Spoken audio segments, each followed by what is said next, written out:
Yo, I just finished the delicious last course, and I have to say, that's what the fuck I'm looking for in games today. That's quality as fuck DLC. We need more shit like this, bruh.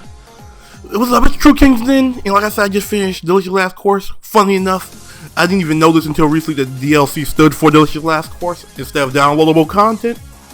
And that shit was so fire, bruh. The amount of stuff they added into it, I'm not gonna lie. There's not overall many bosses if you want to count the King's Leap as one. But King's Leap is technically like 5 bosses in a row. If you're gonna count King Dice and all his bosses, you gotta count the King's Leap. So there's about probably 10 bosses added to this, maybe 11. And then there's like 3 or 4 secret phase bosses, something like that. So if you want to be technical, there's like 14 bosses added to this. Other than bosses, there's 3 new weapons: Crack Shot, Converge, and Twist Up.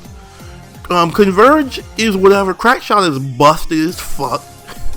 And Twist Up is very situational, but it's really cool to fucking use. It was my favorite one to use, but I definitely couldn't use it in many situations. So I kind of had to hold off on it. I'll try to come back to it when I do expert mode. But it was really good against Glumstone actually in his last phase. That was my experience. But this was so good of DLC, bruh. For $8, I felt like they was robbed.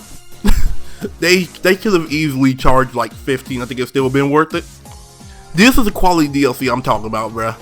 So you get 14 bosses, you get 3 weapons, you get a new character that doesn't play like the other two. You get somebody that only can parry by dashing, has an invincible roll on the ground, and can dash parry. Then also has a double jump. Well, I already said dash parry. So she also has a double jump. And she starts off with an extra hit of health. She's clearly, out of the 3, she's the best character. I guess you could say it too, but Cuphead Mugman is exactly the same. But there's literally like no reason to not use her, honestly.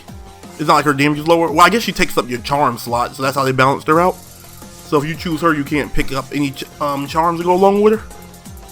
But I will say when it comes to like DLC and bang for your buck, you can't go wrong with this shit. If you like Cuphead already, there's no reason to not buy this shit, bruh. It's pretty old now, don't get me wrong. This DLC is relatively old at this point, but this was my first time playing it. Some of it I already went into a spoiler, which I wish I didn't. I really wish I didn't know what the hell was going to happen when I fought Howling Aces. Well, I wasn't really prepped for that.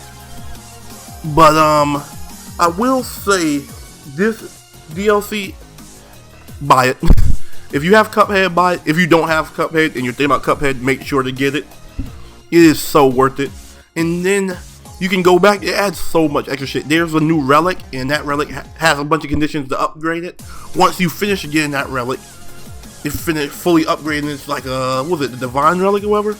There's no reason to not have it. It gives you so many extra benefits. This is heavily worth it. And some of the bosses are so creative. Like when you're going through the King's Leap and you're fighting the Knight. Oh my god, bruh.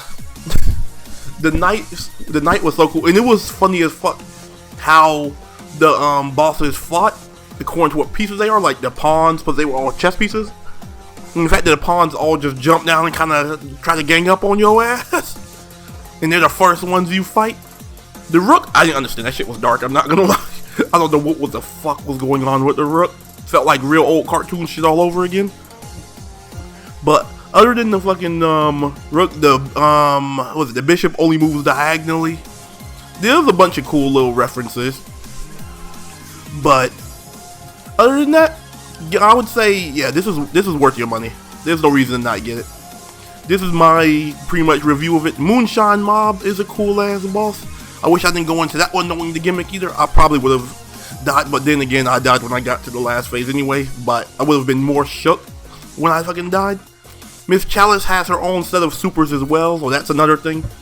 There's so much content in here for $8. And if you want to get into like speed running and all that shit, you're definitely going to want the DLC. It'll definitely make it easier. But that's all I'm going to say on it for now. I'm going to be streaming this game in a day or two. I'll probably be streaming it tonight and then probably the day after, because I do want to do expert mode. So if y'all want to see that, just come out to my stream. You'll see a link in the description for that. I'll probably post when I go live on the YouTube community post, all that sort of shit. But that's all I'm gonna say on this for now. If you were thinking about think about buying this DLC, I would recommend it highly.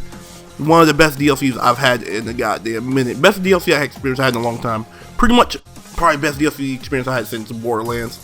But now the hard part, expert mode. This game has like a 300%. I'm not doing pacifist run and all that shit. I don't really care about that. I want to do expert mode, and then I'll think about doing S ranks maybe on expert, potentially. I got no promises on that yet, but I'll see. Depends on how I feel. I don't want to use Divine Relic because I don't feel like doing all it fucking takes to get to that.